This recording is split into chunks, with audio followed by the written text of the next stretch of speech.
Bulletin के आगाज में अहम खबर। 4 समाअतों के बावजूद एक केस खत्म नहीं हुआ। चीफ जस्टिस की जानिब से रिमार्क्स दिए गए। कई केसेस इल्तवा का शिकार हो रहे हैं। साथ ही जजेस से दरखास्त है कि अपने सवालात को रोक कर रखें। चीफ जस्टिस की जानिब से दौरान समाअत ये रिमार्क्स दिए गए। चीफ जस्टिस के supreme court practice and procedure act case की समाअत में ये रिमार्क्स सामने आए। बार बार सवाल पूछने पर चीफ जस्टिस ने जस्टिस मुनीब अख्तर को टोक दिया। मैं भी इस अदालत का एक जज हूं, सवाल पूछना एक जज का हक है। जस्टिस मुनीब अख्तर की जानिब से ये एतराज़ उठाया गया। उन्होंने इस पर चीफ जस्टिस ने कहा कि अपने सवाल ज़रूर पूछें, लेकिन दलाइल मुकम्मल होने के बाद जस्टिस मुनीब अख्तर ने कहा कि अफसोस के साथ कहना पड़ रहा है, मुझे बार बार टोका जा रहा है। चीफ जस्टिस ने रिमार्क्स दिए कि वकील को कौन टोक रहा है, जिस पर जस्टिस मुनीब अख्तर से सवाल किया गया। चीफ जस्टिस के रोकने के बावजूद कहा कि सिर्फ ये बता दें कि आर्टिकल 191 में लॉ का क्या मतलब है। इसी बारे में मज़ीद तफसीलात जान लेंगे। हमारे साथ मौजूद हैं इस्लामाबाद से हमारे रिपोर्टर हसीब मलिक। हसीब, बताएगा अब तक की समाअत में क्या हुआ? देखिए, अब तक practice and procedure act case है जिसके ऊपर एमकेएम के जो वकील हैं फैसल सदीकी, उनकी जानिब से दलाइल का सिलसिला जारी है। और समाअत का जब आगाज़ हुआ था और उनकी जानिब से रोस्ट्रम पर आने के बाद ये बाकायदा तौर पे कहा गया था कि हम इसमें फ़रीक नहीं हैं, लेकिन अदालती नोटिस के ऊपर जो है अदालत में पेश हुए हैं और उनकी जानिब से बाकायदा तौर पर दलाइल का आगाज़ किया गया था। समाअत जो है chief justice of Pakistan justice Qazi Faez Isa की सरबराही में फुल कोर्ट जो है वो समाअत कर रहा है। इसके साथ साथ जो है आज बेसिक जो पॉइंट उठाया गया था वो यही था कि क्या सादा अक्सरियत से पार्लियामेंट जो है वो आइन वो एक्ट को बना सकती है।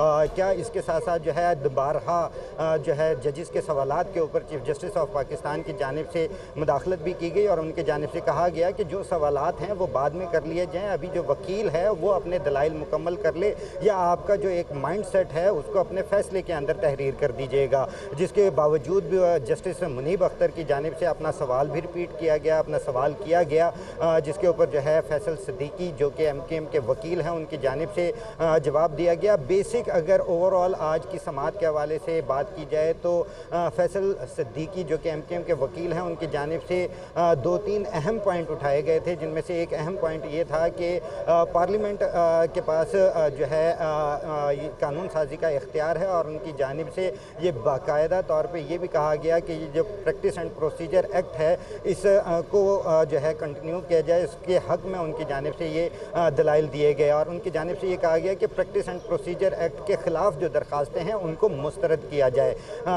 जस्टिस एजाजुल एहसन की जानिब से पॉइंट उठाया गया कि क्या ये जो एक्ट है ये सुप्रीम कोर्ट के अंदर अमल दखल नहीं कर रहा, इनके जो रूल्स हैं उसको जो है उसके ऊपर डिक्टेट नहीं कर रहा, जिसके ऊपर उनकी जानिब से ये कहा गया कि सुप्रीम कोर्ट पार्लियामेंट के पास जो एक्ट बनाया गया है उसके मुताबिक और आइन के मुताबिक जो है वो एक जो है एक डायरेक्शन तो बाकायदा तौर पे वो नहीं दे सकता, पर लेकिन जो एक्ट के थ्रू जो कानून साजी की गई है और जो सादा अक्सरियत के हवाले से जो ये कानून बनाया गया है उसके ऊपर उनकी जानिब से मुख्तलिफ अदालती फ़ैसलों के भी हवाले दिए गए और बाकी जो है इस वक्त भी दलाइल का सिलसिला जारी है। अदालत की जानिब से ये भी रिमार्क्स दिए गए कि एक ही केस को 4 रोज़ हो गए मुसलसल समाअत हो रही है और उसके बावजूद हमारी ये प्रोग्रेस है कि इसको वाइंड अप नहीं किया जा रहा। तो जल्द से जल्द इसको वाइंड अप किया जाए ताकि जो दीगर जो केसेस हैं जो ज़ेर अल्तवा हैं उनका जो है नुकसान ना हो और जो एक इजाफी बर्डन पड़ रहा है और ज़ेर अल्तवा केसेस हैं उनको भी जल्द। बहुत शुक्रिया हसीब, आपने अपडेट किया। और अब जिक्र मरियम नवाज का, जो कहती हैं कि अवाम के दिलों में नवाज शरीफ की मोहब्बत की तख्ती लगी है। पाकिस्तान पर अल्लाह का करम होता है तो नवाज शरीफ वज़ीर आज़म बनता है, ये कहना है मरियम नवाज का। उन्होंने ये भी कहा कि अल्लाह के करम और अवाम के वोट से नवाज शरीफ चौथी बार वज़ीर आज़म बनेगा। इसी बारे में मज़ीद तफसीलात जान लेंगे। नुमाइंदा खुसूसी लियाकत अंसारी हमारे साथ मौजूद है। लियाकत, किस मौके पर यह बात की मरियम नवाज ने? बिल्कुल, नवाज शरीफ के इस्तकबाल की तैयारियों के हवाले से मरियम नवाज की जो है वो लाहौर के कौमी और सूबाई असम्बली के हल्कों में यूनियन काउंसिल के अहदेदारों और कारकुनों से मुलाकातों का सिलसिला जारी है। आज NA 133 और NA 127 की यूनियन काउंसिलों के चेयरमैन, काउंसिलरों और कारकुनों से उन्होंने मुशावरत की है। इस मौका पर कारकुनों से खिताब करते हुए मरियम नवाज का कहना था कि अवाम के दिलों में नवाज शरीफ की मोहब्बत की तख्ती लगी है और पाकिस्तान पर अल्लाह ताला का करम होता है तो नवाज शरीफ वज़ीर आज़म बनता है। अल्लाह ताला के करम और अवाम की वोट से नवाज शरीफ चौथी बार वज़ीर आज़म बनेंगे और ये सब कहते हैं कि पाकिस्तान ठीक नहीं हो सकता। नवाज शरीफ हर बार पाकिस्तान ठीक करके दिखाता है, अब भी ऐसा ही होगा। मरियम नवाज ने कहा कि अवाम को तरक्की के मंसूबे और खुशहाली देने वाला मेमारे वतन नवाज शरीफ वापस आ रहा है और नवाज शरीफ कौम को फिर महंगाई से निजात दिलाने आ रहा है। नवाज शरीफ फिर कौम को सस्ती रोटी, सस्ता आटा, सस्ती चीनी दिलाने आ रहा है और नवाज शरीफ फिर भाई को भाई से मिलाने और मुआशरे में फैली नफरतें मिटाने के लिए आ रहा है। मरियम नवाज ने कहा कि नवाज शरीफ के साथ महंगाई से निजात की जमानत है और मरियम नवाज ने इस मौका पर कारकुनों के जज्बे को भी खराज तहसीन पेश किया और कहा कि जबर के तूफानों में नवाज शरीफ का साथ देने वालों को सलाम करती हूँ।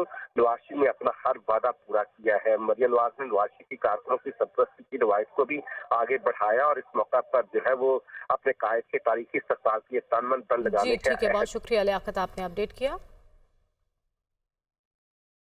अहम खबर, सदाकत अली अब्बासी कहते हैं कि 9 मई को जलाओ घेराव की हिदायत चेयरमैन पीटीआई ने दी।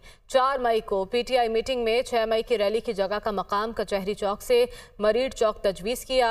उनकी जानिब से भी कहा गया कि चेयरमैन पीटीआई ने कहा कि हमारी सारी लड़ाई भी फौज से है। चेयरमैन पीटीआई फौजी क़यादत को पैगाम देना चाहते थे कि गिरफ्तारी पर जीएचक्यू और फौजियों की रिहाइशगाहों पर हमले होंगे।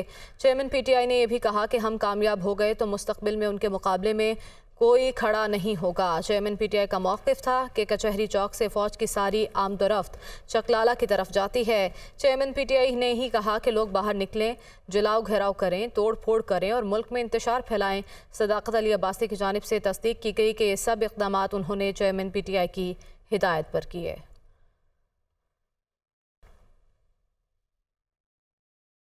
पाकिस्तान और चीन के दरमियान तवील अरसे के बाद सी पैक मनसूबों पर पेशरफ्त। निगरान वज़ीर आज़म अनवारुल हक काकड़ 16 अक्टूबर को चीन रवाना होंगे।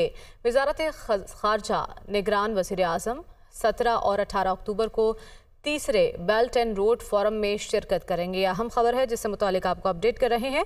निगरान वज़ीर आज़म के दौरे चीन के दौरान सी पैक के तहत 15 मुआहदे और MOUs पर दस्तखत का इम्कान है। मज़ीद तफसीलात जान लेंगे। जावेद हुसैन हमारे साथ मौजूद हैं। जावेद, आगाह कीजिएगा। जी देखें, निगरान वज़ीर आज़म जो है वो 16 अक्टूबर को चीन के दौरे पर रवाना होंगे। जैसा कि रोड एंड बेल्ट मंसूबे का जो फोरम है उसका तीसरा फोरम का जो इनेकाद है वो 17 और 18 अक्टूबर को चीन में किया जाएगा। तो इस हवाले से निगरान वज़ीर आज़म वफ़द के हमरा 16 अक्टूबर को चीन के दौरे पर रवाना होंगे, जहाँ पर जो ज़राए हैं वो बता रहे हैं कि तकरीबन 15 जो मुआहदे और याददाश्तें हैं उन पर दस्तखत होने का इम्कान है, जिसमें $7.25 अरब का जो ML1 मनसूबा है उस पर भी दस्तखत किए जाने का इम्कान है। इस हवाले से जो तफसीलात सामने आई हैं उसमें बताया गया है कि ML1 मनसूबे में जो रेल की स्पीड है वो 160 किलोमीटर से कम करके 120 किलोमीटर की गई है। तो इस तरमीमी मुआहदे पर चीन की जानिब से भी इस मुआहदे पर रज़ामंदी ज़ाहिर की गई है और इस पर इस दौरे के दौरान दस्तखत किए जाएंगे। इसी तरह से सी पैक के तहत गधों की खाल की एक्सपोर्ट का जो प्रोटोकॉल मुआहदा है उस पर भी दस्तखत होने का इम्कान है और डेयरी मसनूआत और गोश्त की एक्सपोर्ट के प्रोटोकॉल मुआहदे पर भी दस्तखत होने का इम्कान है। इसी तरह से एडवांस मीटरिंग इंफ्रास्ट्रक्चर जो है और पाकिस्तान के स्पेस सेंटर मनसूबे के लिए भी मुआहदे पर दस्तखत का इम्कान है। शुक्रिया जावेद, आपने अपडेट किया। फ़लस्तीन और इसराइल के दरमियान जंग में शिद्दत, हमास के हमले जारी। हलाक इसराइलियों की तादाद 1100 तक पहुंच गई है। 2741 जख्मी। हमास के हमलों में 11 अमरीकी भी मारे गए हैं। अमरीकी महकमा खारजा की तस्दीक। हमास ने इसराइल के F-16 तैयारों को भी निशाना बनाना शुरू कर दिया है। इसराइली फ़ौज ने गजा में फ़ज़ाई हमले बढ़ा दिए हैं। 100 शहरी मकामात पर वहशियाना बमबारी। इसराइली हमलों से 704 फ़लस्तीनी शहीद। गजा के मुकम्मल मुहासरे पर अक़वाम मुत्तहिदा का इजहार तशवीश। गजा में बिजली, ईंधन, खाना बंद होने से संगीन सूरत हाल मजीद बिगड़ जाएगी। गजा में बेयार मददगार फ़लस्तीनियों के लिए इंसानी इमदाद न रोकी जाए। Secretary general Antonio Guterres. आलमी बरादरी भी फौरी इंसानी इमदाद के लिए आगे आए। Secretary general Antonio Guterres. Saudi वली अहद खित्ते में कशीदगी रोकने के लिए मुतहर्रिक हैं। शहजादा मोहम्मद बिन सलमान का मिस्र, फ़लस्तीन और उर्दन के सदूर से फ़ोन पर राबिता। इसराइल और हमास के दरमियान जंग और गजा पर हमलों के बारे में तबादला ख्याल। आम शहरियों की ज़िंदगी और खित्ते की सलामती को लाहक खतरात पर भी बातचीत। अमन की वापसी के लिए बैनुल-अक़वामी और इलाकाई कोशिशें तेज़ करने पर इत्तेफाक। शहजादा मोहम्मद बिन सलमान का फ़लस्तीनी अवाम के जायज़ मुतालबात पर साथ देने का आज़म।